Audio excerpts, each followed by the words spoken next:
the top right of our map. He won the first game. Can he advance? SK텔레콤 T1 Dark. Bbyong.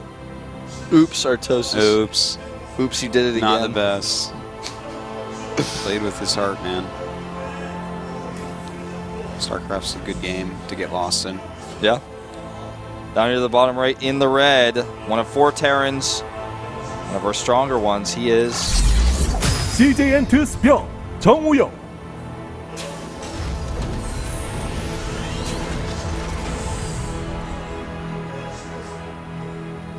focused. I really I feel like he has to damage early. Look, I think he actually played very well that last game. The map is really big. He was everywhere. He was actually starting to really eke out a lot of damage all over the place. A few times it felt like he was getting a nice lead on Dark, but at the end of the day, Dark had a few too many resources, made some good compositions, and Bbyong lost some pretty key battles. So, you know, this map definitely a bit smaller. Even if they play a game very similar to what we saw before, I think he can do all right. But look at this. CC first. All right. Well, this is definitely a pretty big change from what we've seen. Dark loves his safe pull timings, by the way. 14 hatch, 14 pull every time. That's confidence for you. That's like one of the safest builds in the game for this matchup. Gonna see that CC first here. It's very valuable. Of course, the Overlord shows exactly where he is, so you can go scout him as well. And he got a quick gas. Could just be for speed. Yeah, probably, but you never know. You think he'll try anything cheesy? He could. I wouldn't mind. It is the map pick of Bbyong. I know you love that. Yeah, and it's also like you win this game and then you just move on to the round of 16. Like a Roach all-in or something. Could just catch him off guard and put him in a terrible spot. Yeah, I wouldn't mind it. I don't think he will. Just because he hasn't really shown us too much cheese in the past. Let's say he does go up and scout, sees okay, you're mining some gas. That's about it. Obvious hatch first. The Overlord is just sticking around here. He wants to see how greedy he's going to be behind this when he takes his gases, for example. Well, I tell you, if he throws down a third command that this Overlord sees, I think we will see an all-in. Oh, yeah, for sure. Well, there's no way he can do that. That's just too greedy. No, it's... Oh, and there it is. There it is. Oh, my God. I was wondering why he didn't have gas. This is like Nada-esque from like 2011, 2010. Like, well, remember 2011 4GG with the 4 commands? Oh yeah. All right. Oh, it's pretty greedy. Will the Overlord actually poke in and see it though? Is the question. I think he should. He hasn't turned it in yet. Yeah, he's on the cusp of the vision, but not quite. Yeah, he just barely doesn't see it. Well, speed on the way. Still mining a little bit of gas. Yeah, you're right. He sees it. He comes and checks. He's like, wait, that's not the same command server from earlier, right? I would hope he doesn't think that. Well, is he actually going to try to punish here, or is he just going to take another hatchery? He makes 9 drones. All right, so looks like he's going for the economy route. I do expect to see another hatchery really soon. Yeah, he's not putting any more drones back in gas either. If he just lets him do this, though, you know, how... Well, you know, he can be really greedy in his own ways, right? Because he sees that, okay, you're going for a quick through command. This is obviously much slower gas, which means that Hellions are going to be out a lot slower in this game. Also, your upgrades should be a bit slower. So he can always take his third, throw up a couple quick evos, really get his upgrades going well. And, you know, just kind of counter-greed it. Yeah. Or how quickly he will take his E-base, Bbyong that is. I think that's going to be a pretty important factor in this game. Lair is started back at home for Dark. He's going to make a siege tank for safety, it looks like here. Probably that's totally fine. Realizing that with a build like this, he could be susceptible to some sort of Roach Bane or Roachling type of all-in, so... Skipping a siege tank, nice. If you skip a siege tank with this build, you're playing with fire, and we've seen players die all the time to this. Yeah. Double armory, and that can only mean one thing. You know, Frost is a map that when it first came out, we actually did see a pretty good amount of mech on it. And I think it's not a terrible choice for this map either. You know, he can take the third base and defend it reasonably well with mech, I have to say. you know, whereas on merry-go-round, that third base a lot wider open, a lot easier to spread Terran a little bit thin. We saw Flash mech on this map a few times really well. We've seen, of course, Reality try his hand at it. So it's definitely something that I think is pretty good. I just wasn't sure that Bbyong was going to do it because of just the map that he chose to mech on previously. So 8 minutes and 20 seconds, this base is dropped. The 2 refineries have been planted as well. And at this moment, we have a third base for the Zerg and a third base for the Terran at the exact same moment, starting saturation. So that's pretty good for the Terran. He's down on Harvesters, obviously. But I like his position here. Yeah. You know, right now we're seeing this Overseer actually fly through. And he didn't see the armories, but he's seen enough, I think, to realize that this is going to be mech. Because he's already started baneling speed, right? And that's obviously something against mech you're not going to need as much. But does start the Spire up. You know, he didn't see the factories being added. He might not actually be sure. But he saw a barracks with no add-on still. Like, and now he sees a Viking as well. He sees siege tanks. And, well, now he sees the facts, so that's good. But Starts a I think he knew. I think he knew. Well, he certainly knows now regardless. Yeah. Starts a Roach Warren, gets a 4th base, Infestation Pit. Do you think he'll cancel baneling speed? No, I think you may as well just get it. Banelings can be useful against mech in certain situations, like, for instance, little counterattacks with banelings to kill off SCVs. If there happen to be a lot of Hellbats or Hellions in there, the baneling speed can be useful. Not true. And as I'm sure everyone in the whole world remembers, that game on Belashir Beach, the mass Thors, and Nesty killed them all with banelings. Oh, yeah. That was a game to remember. It was quite a game. All right, so a few mutas. Looks like he wants to approach playing against mech like we saw from him before. Making some mutas, getting Swarm Host out as well. Force him into some anti-air stuff, and just siege him with the Locust. You couldn't build something. That happened over there. By the way, was it, yeah, it was Biel last night playing against Maru's mech? Is that right? I believe that was the match, wasn't it? Yeah, it was. And I believe it was on merry-go-round. I really liked the Mutalisk Viper style that Biel used. Yeah, he just kept pulling out the Thors. That was really sexy, I thought. That was like, you never see something quite like that. Like, you know, obviously against Protoss, you use Corruptor plus Viper quite often. Because, you know, you pull in anything and then you hit it with that. Now, obviously, all the important Protoss units either stand tall or are flying, so that works out. But to bring that over into this matchup, I thought, I loved it. I thought it was awesome. I don't think we're going to see it from Dark. I think that's Biel's thing. Maybe it'll catch on, maybe it won't, but I just wanted to bring that up. Yeah, I thought like it was somewhat situational, but still very strong. Yeah, definitely somewhat situational, but still, I was really quite a big fan when I saw that. I thought it was so smart. Well, I mean, as it is right now, the creep spread is good, but it's not towards the 4th base, which against mech isn't really that important because you're not really going to have this mech army walking across the map anytime soon. The best that he could do to that is like a Hellbat drop or sending Hellions up, and that's triple Thor so drop. far away. Triple Thor drop. Triple Thor drop up there, I would welcome him. Like, oh, three Thors, sick. They're coming on the production tab right now, our toast, we're going to see it. Okay. I'll wait for it. In all seriousness, though, I mean, the creep spread this way means he can get his Swarm Host and his Locust much faster towards where the Terran's bases are, and where the Terran's army is, where he can start whittling down. Not going to catch any reinforcements with that small Mutalisk count, not with these 3 Thors over here, plus the ones popping out. 6 Thors in total. You know, obviously this game, Bbyong in a way better position than on merry-go-round, but this is also a bigger map. So even though it's like a better position, he can't siege it up so quickly as he could on merry-go-round if he was in the same type of position there. So I'm actually super interested to see how this game turns out. Definitely think this one could go quite long. Yeah, I think so too. These Mutalisks look so puny and useless against this many Thors. Yeah. 5 Mutals against 5 Thors. This is that baneling run by you were talking about. A few roaches to help burst down a bunker, but not going to get any big long-term damage done here. That's true. But that was actually pretty worthwhile. Brings the whole mech army back.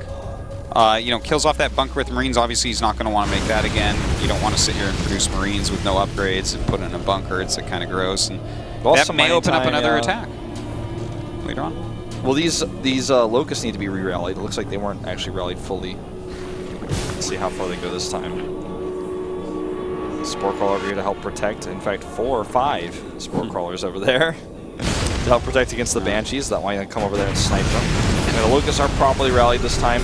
Too much on the ground, though. He doesn't quite have enough Swarm Hosts to break through here. There's just too much damage output in this army. And this is a really nice, aggressive timing that Bbyong is trying to hit here with this nearly maxed. And this is what we've seen Supernova do, really. Doing quite a nice job right now. Now, we do have these banelings coming in, going after the SCVs and Hellions. And that actually did pretty well, I have to say. To get rid of most of the SCVs so that repair isn't going to be quite as annoying. Get rid of the Hellions as well, which tank and deal damage to Locust quite nicely. Those Spore Crawlers are so important because without them, the Banshees would have done so much for him here. Yeah. And it's going to take a long time before he can actually break through this. This command center isn't being morphed just yet, but it is over there, and that is something he's gained from all of this. He's got 3 upgrades on the way for his mech now as well. That's pretty sick. That's scariest upgrades in the game. Yeah, he's pushing quite well also. See how far he can get. A lot of Swarm Hosts out there, as you can see.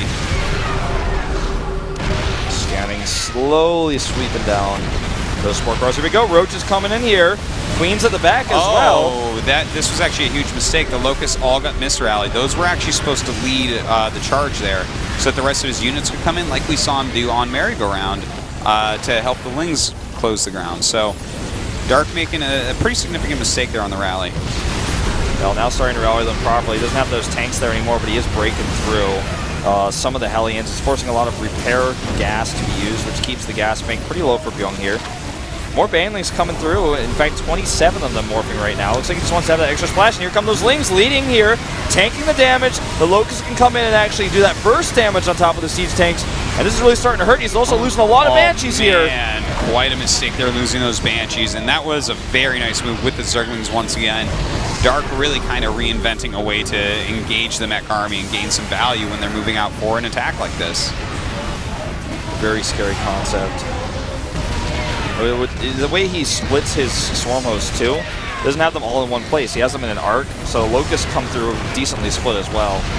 They kind of converge on the same location, but from so many different angles, so the siege tank fire is really taxed here. And here come those banelings, Nest T style on the Thors, damaging them so much, and any SCVs nearby to repair were taken out as well. Wow, I feel weird watching the banelings continue to be made and sent in, but I guess he's making them work. A little bit of cost inefficiency here, but at least he's made him turn around.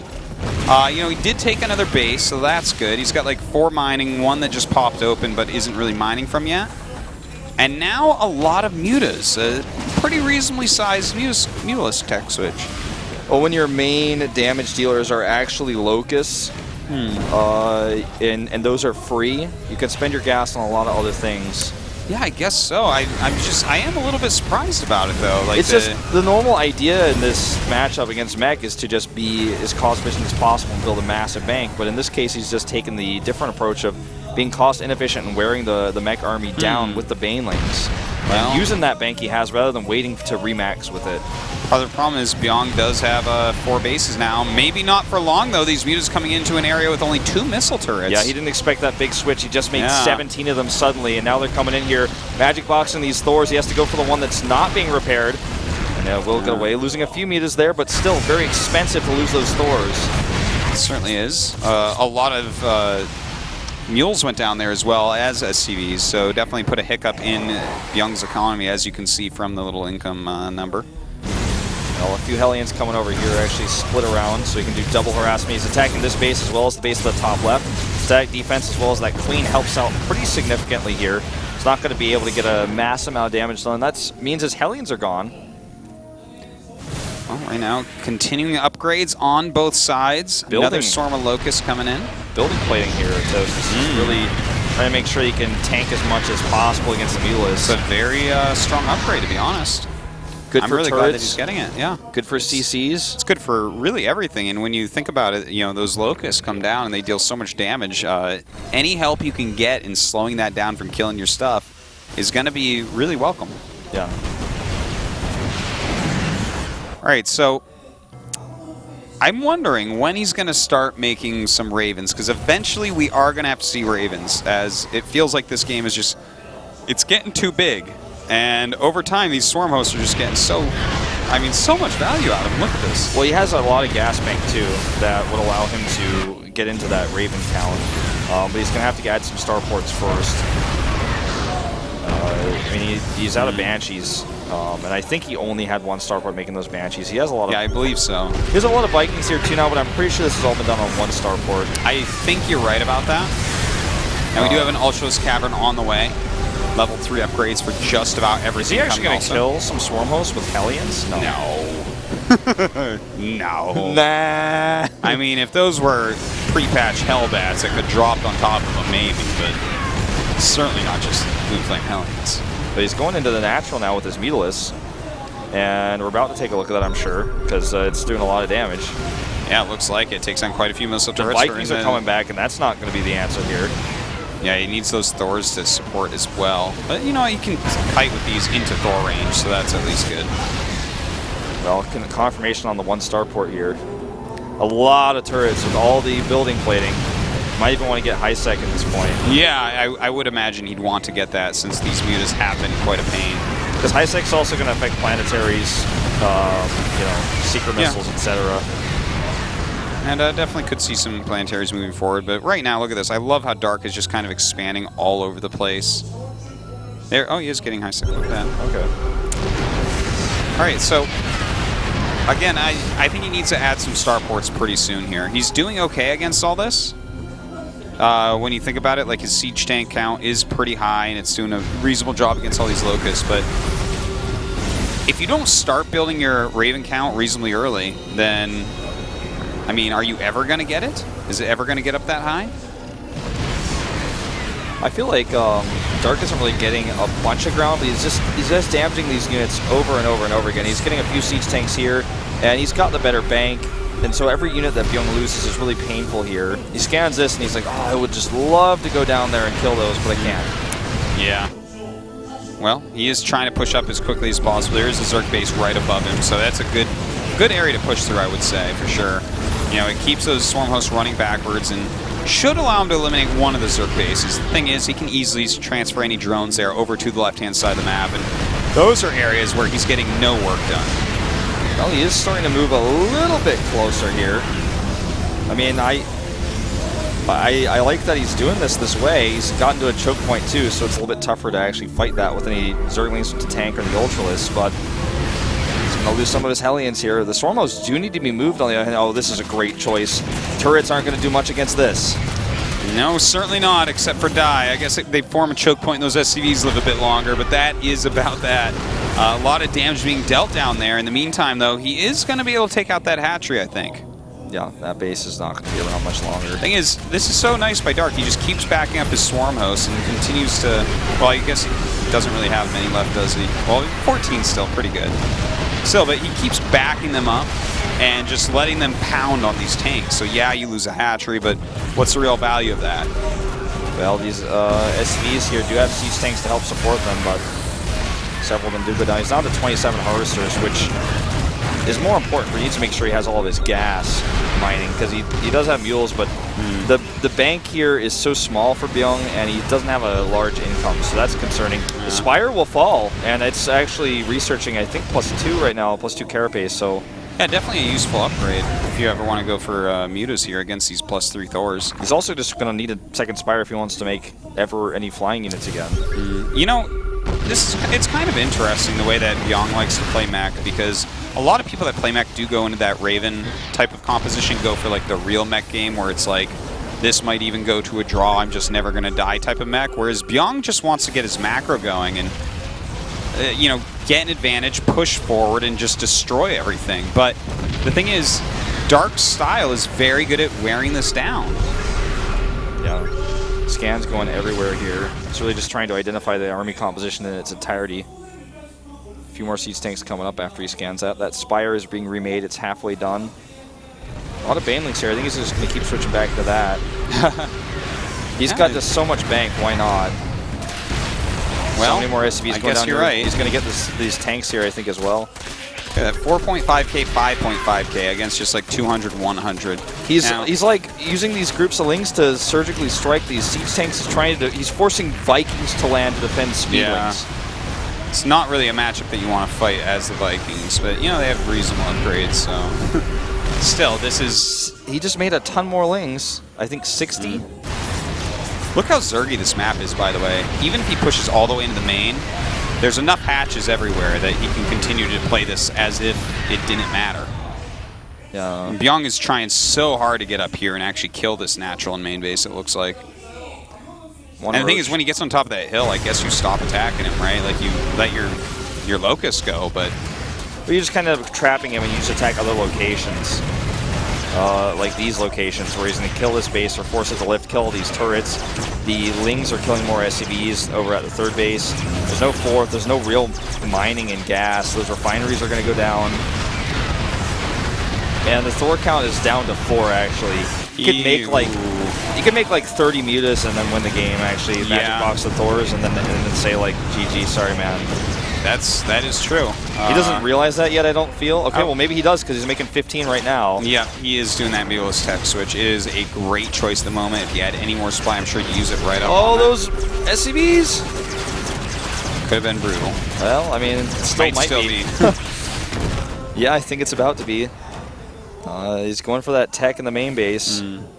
About to have 25 or 26 mutas. Pretty darn powerful. 4 Thors and 11 Vikings is the anti-air army. He's only got 4 SCVs, by the way. Yeah, I think the income is there's no income. Bbyong can't possibly know exactly how many bases he has, or he would have left this game, I would say. Well, he's seen almost all of them with Hellions and scans. I think he knows, but he's just... Doesn't want to leave Code S? Yeah. Leaving this game is exactly the same. Exactly. Oh, I mean, he's going to kill the second Spire, which means the third Spire will have to be made for him to continue Needless production, which he actually wants right now. And oh, he didn't start it before he started Lair either, so... Oh, that's funny. Oh, wait, no, he must have a third Spire. There's oh, yeah, I guess he does. Yeah, it makes sense. You should have spread them out, no doubt. Unless he just started that Mutalist before that happened, I'm not quite sure, but... Possibly. He can't make any more Mutalists right now because he's maxed out at 200, but... well, we'll watch closely to find out what happens next about that Spire. The thing is, I think it's about time to pull the mutas out. He may be waiting to wear down this army a little bit more and then pull out the mutas. Well, he can go kill all those siege tanks at the top right for free whenever he wants, and that's what he's going to do first. Good choice. Once he kills those, I think we may see GG here from Bbyong. He's got the Locust to keep them where they are, forcing them to siege one more time, and that's going to be fatal right there. Yep. Mutas do catch him. Still a strong main army from Bbyong. But can you ever imagine that taking down whatever he decides to make? Not really. Not really. Unsieged tanks against Ultralists with Transfuse. Swarmos are coming in here to burrow and do Locust. 28 Mutalists on top of this. It's a lot of Vikings in here, but doesn't matter. Locust on the ground killing the siege tank. Scan goes down. I think it's the last we'll see before we see him type out here. Yep, that is it. Our first Terran eliminated from the GSL Code S. 100% so far of Terrans that played have been eliminated. Uh-oh. Let me get David Kim on the phone. Well, 100% of our Zergs have advanced as well. Uh-oh. Protoss 50-50. No Protosses? Oh, actually, no. One Protoss get through, yeah. So Dark advances, well-deserved to that round of 16. Great player, played so well. Really, really good play. I mean, he played against Bbyong twice. Both times looking really good in the matchup, but Bbyong is no slouch. Yeah. Bbyong played pretty well, I would say. Just Dark played better, and Zest played best of all. And whereas Tails played worst of all. There you go. That's how the group went, everybody. Dark losing to Zest is actually there's no shame in that. No. Zest is obviously a great player. Zest is another level from a lot of guys right now. Like, the hype hasn't even caught up to where his skill actually is, in my opinion. I agree. He's just ahead of everybody else. I think he actually might. It's too early to tell in the round of 32, but I think he might actually win this GSL title as well. I think it's a bit too early to tell right now, but he's definitely a contender. No question. His PvP is so strong, and his PvZ is fantastic as well, and those are probably the two matchups that are going to matter this season, just like last. So we're going to take a look at our results for today. And obviously things starting off with Zest taking a pretty dominant 2-0 over Tails in Group A. And then Dark was able to take a 2-0 against Bbyong, but Zest getting out against Dark. Pretty easy group for him, taking the 4-0 in first place. That's right. Dark only losing to Zest. 4-0 against Bbyong. So, you know, poor Bbyong, he is out. Great Terran player, but not going to make it through this time. Now, Friday, this should be myself and Tasteless casting this one. It's going to be Sue, Ragnarok, True, and Trap. 3 Zergs and a Protoss. Yep. And as you guys can see at the bottom, there's a lot of different ways to watch and tune into that. Come down to the studio. We got a lot of events going on, some guessing games you can play. You might get lucky and win some prizes. So if you're in Korea, definitely come down and check out the GSL. It's a lot of fun, too, to come down and watch a live event if you've never done it. Yeah, absolutely so, Artosis. So this has been pretty great, guys. Thanks for watching the opening day of GSL Code S. Please spread the word that we're back so that people can tune in, watch us all cast these wonderful games of the greatest players on Earth. Thank you.